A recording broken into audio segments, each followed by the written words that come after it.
Colour ಟಾಕೀಸಿನ ಸಮಸ್ತ ವೀಕ್ಷಕ ಬಂಧುಗಳಿಗೆ ಮತ್ತೊಮ್ಮೆ ಯುಗಾದಿ ಹಬ್ಬದ ಶುಭಾಶಯಗಳು. ಶುಭವಾಗಲಿ. ಮುಂದಿನ ರಾಶಿಯತ್ತ ಗಮನ ಹರಿಸೋಣ. ಈಗ ತುಲಾರಾಶಿ. ತುಲಾರಾಶಿಯವರ ಫಲ ಈ ವರ್ಷದಲ್ಲಿ ಏನಿದೆ ಅಂತ ನೋಡುವಾಗ ನಿಮ್ಮ ರಾಶಿಯಾಧಿಪತಿಯಂತಹ ಶುಕ್ರನು ಉಚ್ಚನಾಗಿದ್ದಾನೆ. ಶುಕ್ರ ಉಚ್ಚ ಆದಾಗ ಕೇಳಬೇಕಾ? ಒಳ್ಳೆಯ ಫಲವನ್ನು ನೀಡ್ತಾನೆ.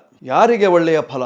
ಹೈನುಗಾರಿಕೆಯನ್ನು ಮಾಡುವವರಿಗೆ ಒಳ್ಳೆಯ ಫಲ, ಗೃಹಾಲಂಕರಣ ವಸ್ತುಗಳ ವ್ಯಾಪಾರ ವ್ಯವಹಾರವನ್ನು ಮಾಡುವವರಿಗೆ ಒಳ್ಳೆಯ ಫಲ, ಕೃಷಿ ಉತ್ಪನ್ನ ವ್ಯವಹಾರವನ್ನು ಮಾಡತಕ್ಕಂಥವರಿಗೆ ಒಳ್ಳೆಯ ಫಲ, ಸುಗಂಧ ದ್ರವ್ಯ ವ್ಯಾಪಾರಾದಿಗಳನ್ನು ಮಾಡತಕ್ಕಂಥವರಿಗೆ ಒಳ್ಳೆಯ ಫಲ, ಸಿನಿಮಾ ರಂಗದಲ್ಲಿ ಅಥವಾ ಧಾರಾವಾಹಿ ಇತ್ಯಾದಿಗಳಲ್ಲಿ ಕೆಲಸ ಕಾರ್ಯಗಳನ್ನು ಮಾಡತಕ್ಕಂಥವರಿಗೆ ಒಳ್ಳೆಯ ಫಲ. ಅದಕ್ಕಿಂತಲೂ ಮುಖ್ಯವಾಗಿ ಶೃಂಗಾರ ಸಾಮಗ್ರಿಗಳ ಖರೀದಿ ಅಥವಾ ಜ್ಯುವೆಲರಿ ಖರೀದಿ ಇತ್ಯಾದಿಗಳನ್ನು ಮಾರಾಟ ಮಾಡುವವರಿಗೆ ಒಳ್ಳೆಯ ಫಲ ಲಭ್ಯವಾಗುವಂತಹ ಸಾಧ್ಯತೆ ಇರತಕ್ಕಂಥದ್ದು. ಒಟ್ಟಾರೆ ಶುಕ್ರ ಉಚ್ಚನಾಗಿದ್ದಾನೆ ಅಂದರೆ ಏನೋ ಒಂದು ರೀತಿಯಂತಹ ಹೆಮ್ಮೆ, ಹೊಸ ಬಟ್ಟೆಯನ್ನು ಧರಿಸುವಂತಹ ಯೋಗ, ಸದಾ ಕಾಲದಲ್ಲೂ ಸಹಿತವಾಗಿ ಚಿಂತನಶೀಲರಾಗುವಂತಹ ಯೋಗ, ಸದಾ ಕಾಲದಲ್ಲೂ ಸಹಿತವಾಗಿ ಹೆಂಗಳೆಯರಿಂದ ಗೌರವವನ್ನು ಪಡೆದುಕೊಳ್ಳುವಂತಹ ಒಂದು ಸುಯೋಗ ತುಲಾರಾಶಿಯವರಿಗೆ ಈ ವರ್ಷದಲ್ಲಿದೆ. ಗುರು ನಿಮಗೆ ಭಾಗ್ಯದಲ್ಲಿದ್ದಾನೆ. ಮಂಗಲ ಕಾರ್ಯವನ್ನು ಮಾಡಿಕೊಳ್ಳುವವರಿಗೆ ಅನುಕೂಲ. ಭಾಗ್ಯದ ಗುರುವಿನ ದೃಷ್ಟಿ ಜೂನ್ 1ನೇ ತಾರೀಕಿನವರೆಗಿದೆ. ಹೀಗಿರುವಾಗ ಸಾಕಷ್ಟು ಅನುಕೂಲ, ನೆಮ್ಮದಿ ಗುರುವಿನಿಂದ. ಆ ತದನಂತರದಲ್ಲಿ ಕರ್ಮಕ್ಕೆ ಬರ್ತಾನೆ. ಉದ್ಯೋಗ ಸ್ಥಾನಕ್ಕೆ ಕರ್ಮಕ್ಕೆ ಬರುವುದರಿಂದ ಉದ್ಯೋಗ ಇಲ್ಲದವರಿಗೆ ಉದ್ಯೋಗ ಪ್ರಾಪ್ತಿ, ಉದ್ಯೋಗಿಗಳಿಗೆ ಯಶಪ್ರಾಪ್ತಿ, ಉನ್ನತವಾದಂತಹ ಹುದ್ದೆಯನ್ನು ಅಲಂಕರಿಸುವಂತಹ ಒಂದು ಸುಯೋಗದ ಕ್ಷಣಗಳು. ಜೊತೆಯಲ್ಲಿ ಲಾಭಕ್ಕೆ ಬರುವಂತಹ ಸಿಂಹಕ್ಕೆ ಬರುವಂತಹ ಗುರು ಬಲವನ್ನು ಕೊಡ್ತಾನೆ. ತದನಂತರ ಮತ್ತೆ ಪುನಃ ಕರ್ಕಾಟಕಕ್ಕೆ ಹೋಗಿ ವರ್ಷ ಪೂರ್ತಿ ಕರ್ಕಾಟಕದಲ್ಲಿ ಸ್ಥಿರವಾಗಿ ನಿಲ್ತಾನೆ. ಹೀಗಿರುವಾಗ ಈ ವರ್ಷ ಪೂರ್ತಿ ನಿಮಗೆ ಒಳ್ಳೆಯದಾಗುವಂತಹ ಯೋಗದ ಫಲಗಳು ಯಾವ ರಾಶಿಗೂ ಇಲ್ಲ.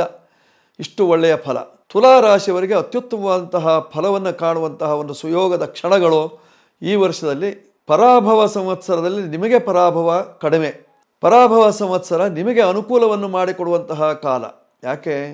ಸರ್ವೇಶ್ವರಾಣಾಂ ಧಿಷಣೋಸ್ತಿ ನಿತ್ಯಂ.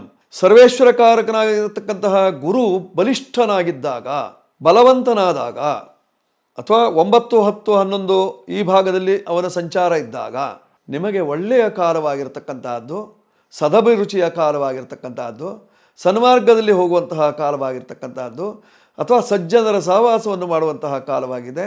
ದೇವತಾ ಸ್ಥಾನಕ್ಕೆ, ದೇವರು ದಿಂಡ್ರು ಇವುಗಳ ಬಗ್ಗೆ ಆಸಕ್ತಿ ಉಂಟಾಗುವಂತಹ ಕಾಲವಾಗಿರ್ತಕ್ಕಂಥದ್ದು. ಒಟ್ಟಾರೆ ತುಲಾರಾಶಿಯವರಿಗೆ ಈ ವರ್ಷದಲ್ಲಿ ಅಗಣ್ಯವಾದಂತಹ ಪುಣ್ಯ ಫಲವನ್ನು ಪಡೆದುಕೊಳ್ಳುವಂತಹ ಒಂದು ಸುಯೋಗದ ಕಾಲವಾಗಿರ್ತಕ್ಕಂಥದ್ದು. ದೇವ ಬ್ರಾಹ್ಮಣ ಸಾಧು ಪೂಜನ ರಥ.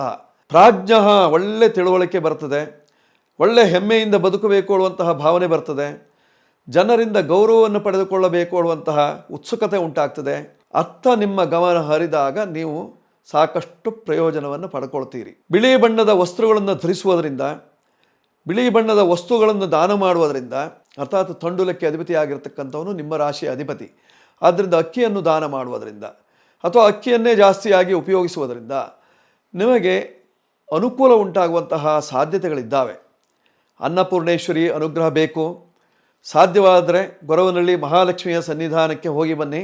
ಮಾರಣಕಟ್ಟೆಯಲ್ಲಿರ್ತಕ್ಕಂತಹ ತಾಂಬೂಲ ಯಕ್ಷಿ ಹಾಗೂ ಮಾರಣ ಯಕ್ಷಿಯರ ಸಂದರ್ಶನವನ್ನು ಮಾಡಿ ಬ್ರಹ್ಮಲಿಂಗೇಶ್ವರನ ಕೃಪಾಕಟಾಕ್ಷವನ್ನು ಪಡೆದಲ್ಲಿ ತುಲಾರಾಶಿಯವರಿಗೆ ಈ ವರ್ಷದಲ್ಲಿ ಯಾವುದೇ ಸಂಕಷ್ಟಗಳು ಬರೋದಿಲ್ಲ. ಗುರುವಿನ ಚಲನೆ ಇದ್ದರೂ ಸಹಿತವಾಗಿ ನಿಮಗೆ ಯಾವುದೇ ರೀತಿಯಂತಹ ತೊಂದರೆ ಇಲ್ಲ. ಹಾಗಂತ ಶನಿ ಕಾಟ ಇಲ್ಲ ನಿಮಗೆ ಸದ್ಯಕ್ಕೆ. 6ನೇ ಮನೆಯಲ್ಲಿ ಶನಿ ಮಹಾತ್ಮ ಇದ್ದದ್ದರಿಂದ ನಿಮಗೆ ಈ ವರ್ಷ ಪೂರ್ತಿ ಶನಿಯಿಂದ ಯಾವುದೇ ರೀತಿಯಂತಹ ತೊಂದರೆಗಳಿಲ್ಲ, ದುರಿತಗಳು ಸಂಭವಿಸುವುದಿಲ್ಲ. ಪರಿಹಾರವನ್ನು ಕಂಡುಕೊಳ್ಳಿ. ಜೊತೆಯಲ್ಲಿ ನೀವು ಮಾಡಬೇಕಾಗಿರ್ತಕ್ಕಂಥದ್ದು ಸಾಧ್ಯವಾದಲ್ಲಿ ಶುಕ್ರನ ಮಂತ್ರವನ್ನು ಪಠನ ಮಾಡುವುದರಿಂದ. ಯಾವ ಮಂತ್ರ ಅದು?